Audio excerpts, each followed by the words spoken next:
Daily Wire is in a huge mess, as they have lost over 300,000 subscribers by far after firing Brett Cooper. Brett wasn't just a host. She was a cornerstone of the channel, a voice that resonated with their audience, and frankly, a ratings powerhouse. Her witty commentary and ability to dissect complex issues made the comment section a must-watch for many. So when the Daily Wire decided to replace her with Reagan Conrad, it wasn't just a change of personnel. It was a seismic shift that the audience immediately recognized and vehemently rejected. The introduction of Reagan was, to put it mildly, a disaster. The video where she basically announced herself as the new Brett was met with a level of vitriol you rarely see outside of the most toxic corners of the internet. The 23,000 downvotes to 12,000 upvotes speaks volumes, but it's the comments that truly illustrate the audience's outrage. They weren't just disappointed, they felt betrayed, as if the Daily Wire was trying to pull a fast one on them. People were comparing the situation to replacing a beloved pet and expecting no one to notice, which, frankly, is a perfect analogy. The Daily Wire's attempt to seamlessly transition from Brett to Reagan was about as subtle as a bull in a china shop, and the audience was not buying it. They even joked about how the Daily Wire can't disable comments because the channel would become a ghost town. It's a telling sign of just how much the audience valued the genuine voice of Brett Cooper. And this is where it gets really juicy. It turns out that Reagan wasn't some random hire off the street. She was allegedly Brett's close friend, her bridesmaid, perhaps even her maid of honor. This wasn't just a professional replacement. It was a personal betrayal of epic proportions, a classic case of et tu, brute, in the political commentary world. The internet sleuths quickly unearthed evidence of this friendship.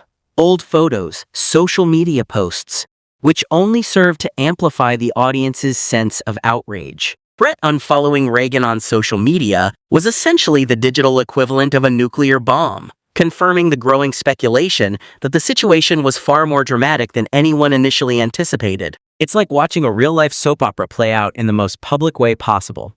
So why did this happen? The prevailing theory, and one that seems increasingly plausible, is that Brett was looking for a raise. Now let's be clear, this is a woman who was bringing in consistently high viewership numbers, a woman who had built a significant following for the Daily Wire. Asking for a raise is not unreasonable. It's a sign of someone who knows their worth. But the Daily Wire, perhaps fueled by hubris and a belief that they could easily replicate Brett's success, decided to go the cheap route, replacing her with someone they perceived as less expensive. It's a classic case of corporate penny-pinching backfiring spectacularly. But here's where the plot thickens, like a well-made gravy. There are whispers, increasingly loud whispers, that Reagan herself may have been actively pursuing this position. That she wasn't just an innocent bystander swept up in the chaos, that she was actively angling to take Brett's place. This adds a layer of Machiavellian intrigue to the whole situation. It's as if a political thriller had a baby with a low-budget reality show. The idea that Reagan may have consciously pursued a position that she knew was previously held by her friend, a friend who she supposedly cherished, is a narrative that has fueled the flames of online anger. The internet is now dissecting her mannerisms, her tone, her style, claiming that she is mimicking Brett in an attempt to win over the audience. It's as though the Daily Wire just hired a B-list actress to play the lead role on their show, hoping nobody would notice. The numbers, as always, tell the true story. Before the switch, Brett was averaging between 400,000 to 1 million views per video. Her farewell video alone garnered 1.3 million views, a testament to her popularity. Reagan's introductory video did okay, racking up around 390,000 views, but that was likely driven by morbid curiosity, not genuine interest.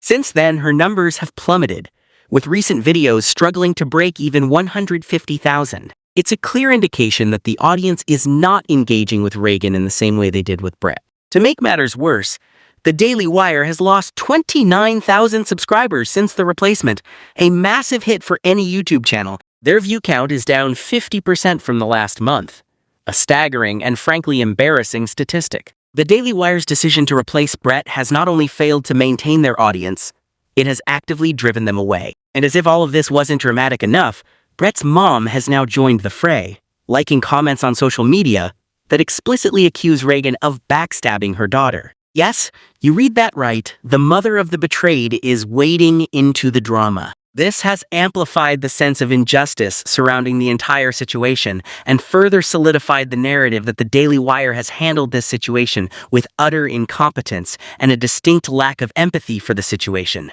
It's a testament to just how deep the wound runs for both Brett and her family.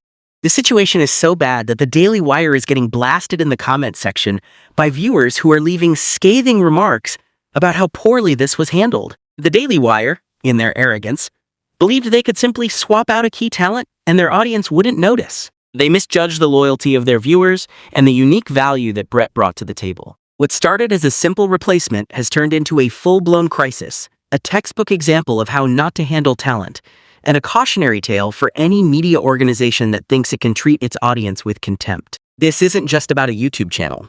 It's a story about loyalty, betrayal, hubris, and the power of the internet to hold even the most powerful organizations accountable. The saga of Brett Cooper and the Daily Wire is a cautionary tale that's still unfolding, and I, for one, am glued to the screen to see what comes next. So, what are your thoughts on this whole situation? Because honestly, this is one wild ride, and it's only just getting started.